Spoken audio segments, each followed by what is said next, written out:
नमस्कार।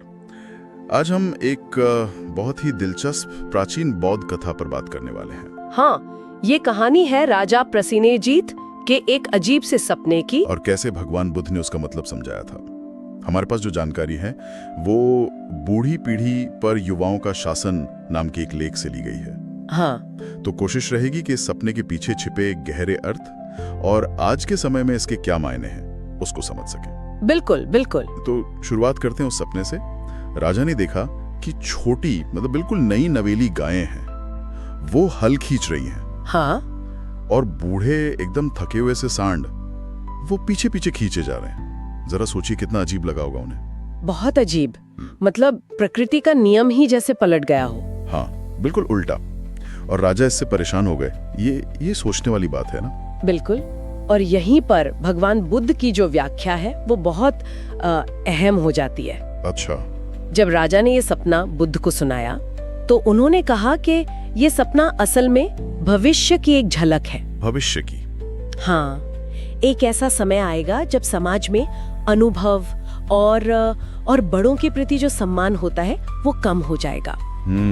युवा पीढ़ी जिसे लगेगा कि अरे भाई हम ही सब जानते हैं, वो बुजुर्गों पर एक तरह से हावी हो जाएगी, उन्हें बताएगी कि क्या करना है क्या नहीं। मतलब? और उनकी सलाह, उनके अनुभव को कोई मोल नहीं देगी। अच्छा, तो ये सिर्फ पावर शिफ्ट नहीं था बल्कि जिम्मेदारियों का भी उलटफेर था। हाँ बिल्कुल, जिम्मेदारियों का। कि युवा गायें मतलब अनुभवहीन नई पीढ़ी और बूढ़े सांड हमारे बुजुर्ग माता पिता गुरुजन। एकदम सही। और उनका खींचा जाना मतलब अनुभव का अपमान और बड़ों पर एक तरह का शासन। हाँ बिल्कुल, यही मतलब निकलता है। और बुद्ध ने ये भी जोड़ा कि ये समाज में आने वाली गिरावट का सिर्फ एक संकेत है। अच्छा, और भी संकेत थे? हाँ, उन्होंने कुछ और निशानियों की भी बात की। जैसे बच्चे अपने माँ बाप को कहेंगे, अरे आप तो पुराने ख्यालों के हैं, आपको आजकल की बातें कहाँ समझ आती हैं। ये तो सुनने में आता। हाँ, और युवा लोग बिना अनुभव या गहरी सोच के ही बड़े बड़े फैसले लेने लगेंगे। ओह। और तो और सिर्फ थोड़ी बहुत मतलब सतही जानकारी के आधार पर लोग अपने से ज्यादा अनुभवी या ज्ञानी लोगों को, यहाँ तक कि गुरुओं को भी सलाह देने लगेंगे। बाप रे, यानी सिर्फ कम उम्र होना ही काबिलियत मान लिया जाएगा। ये तो काफी चिंताजनक तस्वीर है ना? हाँ, बहुत चिंताजनक। और बुद्ध ने आगे ये भी समझाया कि जब युवावस्था को ही सबसे बड़ी योग्यता मान लिया जाता है ना, तो एक तरह का अहंकार पनपता है। हाँ, वो तो है। नेतृत्व जो है वो अनुभवहीन हाथों में चला जाता है। बुद्ध ने इसकी तुलना की जैसे कोई बिना हल जोते ही खेत में बीज बो दे, तो फसल कैसे उगेगी? ये बात तो सोचने लायक है। तो बुद्ध का इशारा शायद इस तरफ था कि जब समाज अपने अनुभव को, अपनी परंपराओं की जड़ों को भूल जाता है और सिर्फ नई चीजों और अहम के पीछे भागता है तो वो खोखला हो जाता है। बिल्कुल। जैसे कोई पेड़ अपनी जड़ें ही काट दे, वो ज्यादा देर टिक नहीं सकता। एकदम सही कहा।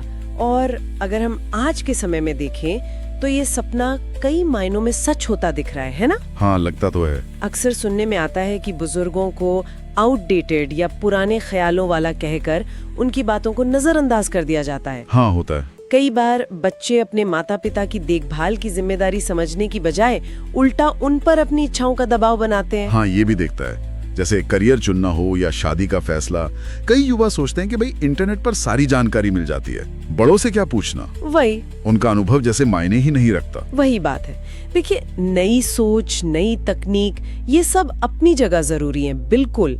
लेकिन अगर वो अनुभव और समझदारी की नींव पर न टिकी हो, हाँ, तो वो समाज के लिए फायदेमंद होने की बजाय नुकसानदेह भी हो सकती हैं।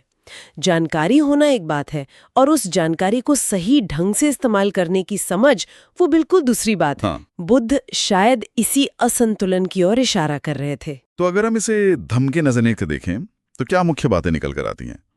शायद पहली तो यही कि युवा पीढ़ी में विनम्रता और सम्मान का भाव होना कितना जरूरी है। हाँ, ये पहली और बहुत महत्वपूर्ण बात है, विनम्रता और सम्मान।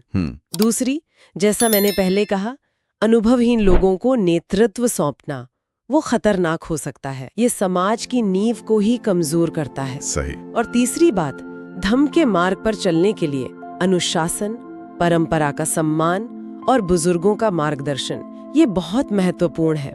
ये एक तरह से लंगर का काम करते हैं जो समाज को सही दिशा में रखते हैं।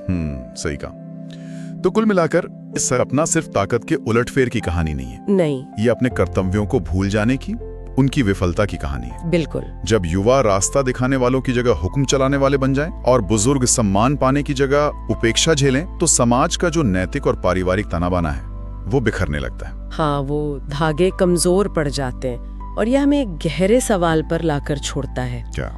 कि जब कोई समाज या कोई संस्कृति लगातार सच्ची गहराई और अनुभव के बजाय सतहीपन और फौरी चीजों को चुनती है, चाहे वो नेतृत्व में हो या ज्ञान के स्रोतों में हो या फिर आपसी रिश्तों में ही क्यों ना हो, तो उसका आखिर में हश्र क्या होता है, ये सोचने वाली बात है।